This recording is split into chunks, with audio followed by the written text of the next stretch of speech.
হায়দ্রাবাদকে হারিয়ে কার কথা বিশেষভাবে বললেন চেন্নাই অধিনায়ক গায়কোয়াড়। এরিয়া হোম মিলিয়ে টানা 2 হার, তাও আবার একই প্রতিপক্ষ লখনৌ সুপার জায়ান্টসের বিপক্ষে। বলতে গেলে অস্বস্তিতে পড়েছিলেন চেন্নাই সুপার কিংস। ঘরের মাঠে দুর্দান্তভাবে ঘুরে দাঁড়ালো বর্তমান চ্যাম্পিয়নরা। বিধ্বংসী সানরাইজ হায়দ্রাবাদকে 78 রানের বিশাল ব্যবধানে হারালো কিংস। কিছুদিন আগে আইপিএলে সর্বাধিক স্কোরের রেকর্ড গড়েছে সানরাইজ হায়দ্রাবাদ। প্রতি ম্যাচেই বিধ্বংসী ব্যাটিং করেছেন ট্র্যাভিস হেড, হেনরিস ক্লাসেনরা। গত ম্যাচে ঘরের মাঠে আরসিবির বিপক্ষে হারের পর এবার চেন্নাইয়ের কাছে মুখ থুবড়ে পড়ল। রোববার টস হেরে ব্যাট করতে নেমে চেন্নাইকে টানলেন ক্যাপ্টেন ঋতুরাজ গায়কোয়াড়, যোগ্য সঙ্গ দিলেন ড্যারেল মিচেল।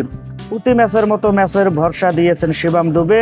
ব্যাটিংয়ে 254 বড় পুঁজি করার পর দারুণ বোলিং আর ফিল্ডিংয়ে বড় জয় তুলে নেয় চেন্নাই। বোলিংয়ে 4 উইকেট নিয়ে ধস নামিয়েছিলেন তুষার দেশপান্ডে। 2টি করে উইকেট নিয়েছেন মাতিসা পাত্রেনা ও মুস্তাফিজুর রহমান। 5টি ক্যাচ নিয়েছেন Daryl Mitchell. In fact player Shardul ঠাকুরের ঝুলিতে 1টি উইকেট।